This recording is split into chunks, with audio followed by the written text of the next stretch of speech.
High বন্ধুরা, the Bong greenery চ্যানেলে তোমাদের স্বাগত। আমি সর্বানন্দ। তো আজকে দেখব জবা গাছের পরিচর্যা এবং জবা গাছের 2 টাকার একটা খাবার যা বদলে দেবে পুরো গাছটাকে।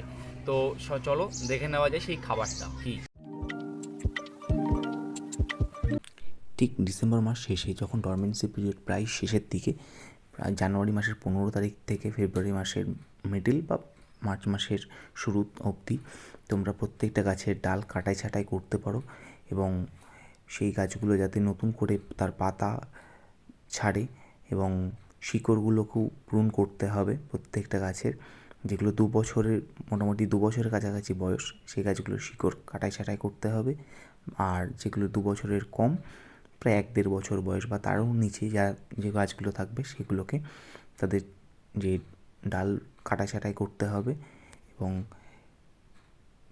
পটিং মিডিয়া একদম ওয়েল ড্রেনেজ হতে হবে, কারণ বর্ষাকালে মাটিতে জল জমে থাকলে সেখানে একটা সমস্যা দেখা দেয়। তো সেক্ষেত্রে মাটিতে যে বালির পরিমাণ বাড়াতে হবে এবং খাবার হিসাবে তোমরা হাড় গুঁড়ো, শিংকুচি, গোবর সার, ভালো মানের গোবর সার দিতে পারো।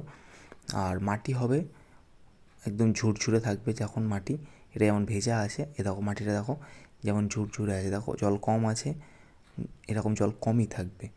তো তাতে গাছ কিন্তু আরও ভালো হবে। যদি মাটিতে জলের পরিমাণ বেশি থাকে, তাতে শিকড় নষ্ট হয়ে যাওয়ার চান্স সব থেকে বেশি থাকে। আর জবা গাছে কিন্তু ফসফেটের পরিমাণটা কম থাকবে।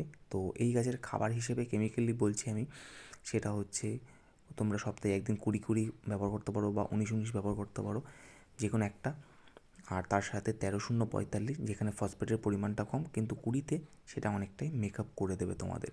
তো সেই দিক থেকে দেখতে গেলে এক্ষেত্রে পটাশিয়াম দিতে হবে। যখন ফুল মানে কুড়ি চলে আসবে, তখন ফুলটাও সাইজও ভালো হবে। আর অতিরিক্ত গরম, তখন কিন্তু পাতার সাইজ ছোট হয়ে যেতে পারে, সেটা নিয়ে কোনো ঘাবড়ানোর বিষয় নেই। সেখানে করণীয় বলতে, তোমরা প্রথমেই কীটনাশক ইউজ করবে না। প্রথমেই তোমরা টবের নিচে একটা কাঠের পাটাতন অথবা ইট দিয়ে উঁচু করে দেবে, যাতে ছাদের গরমটা যাতে না লাগে। তো সেই একটা জিনিস মাথায় রাখবে। আর যখন ওভার হিটিং হয়ে যাবে, মোটামুটি 40-45 ডিগ্রি টেম্পারেচার কাছাকাছি যখন টেম্পারেচার থাকবে, তখন চেষ্টা করবে একটু সেমি শেডে গাছগুলোকে রাখার। তাতে গাছের কিন্তু ফুলের পরিমাণ ঠিকঠাক থাকবে, না হলে কিন্তু ফুলের পরিমাণ কমিয়ে দেবে গাছ। তো আমি লাস্ট 2-4 বছর ধরে এগুলো দেশি জবা, তো আমি এখন হাইব্রিড আছে আমার কাছে, কিন্তু আমি ভিডিও করতে পারিনি এখনও। তো এগুলো দিয়ে আমি স্টার্টিং করেছি।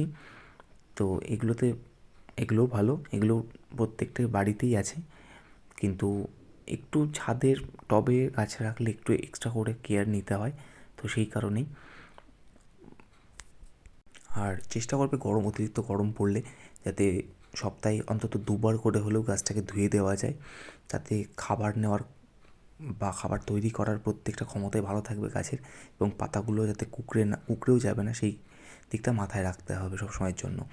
তো এখানে আমি কিছু জবা গাছ আছে, দেখো ঝুমকো জবা আছে, সাদা জবা আছে, নীল আছে, গেরুয়া আছে। আর এবার দেখব যে সেই 2 টাকার খাবার যেটা গাছের সমস্ত কিছু, কারণ জবা গাছ হচ্ছে অ্যাসিডিক মাটি পছন্দ করে। তো সেই কারণে জবা গাছে মাটি অ্যাসিডিক তৈরি করতে হবে। যেরকম ওয়েল ড্রেনেজ হবে, সেরকম অ্যাসিডিক মাটিও তৈরি করতে হবে। এবং সেই অ্যাসিডিক তৈরি করতে গেলে এই খাবারটা তোমাদের দিতেই হবে। আর এই খাবার দিলে তোমরা নিজেরাই বুঝতে পারবে যে গাছের কী কী পরিবর্তন আসছে। তো সেটা চলো, আমি একটা 5 লিটারের বালতির মধ্যে একটা প্যাকেট আমি গুলিয়ে নিয়েছি। তো সেটা আর কিছুই নয়, তোমাদের প্রত্যেকের বাড়িতে থাকে শীতের প্রিয় আমাদের জিনিস হচ্ছে কফি। সেই কফি একটা 2 টাকার পাতা তোমরা 5 লিটার জলে গুলিয়ে নেবে। কারণ আমি পরিমাণে বেশি বলবো না, অল্প দিয়েই পরিমাণে জলটা বেশি দিয়েই দেখো। তোমরা প্রথমে দেখো না যে ঠিকঠাক আসছে কি না, কীরকম হচ্ছে, না হলে পরে ডোজ বাড়ানো যাবে, কোনো সমস্যা নেই তাতে। তো চ্যানেলটি ভালো লাগলে লাইক, শেয়ার, কমেন্ট করো। আর বেল আইকনটা প্রেস করো, যাতে পরবর্তী আরও কিছু আপডেট দিতে পারি, সেগুলো তোমাদের কাছে পৌঁছে যায়। সেগুলো তোমরা যাতে খুব ফাস্টলি দেখতে পারো, তো বেল আইকনটা প্রেস করে দিও।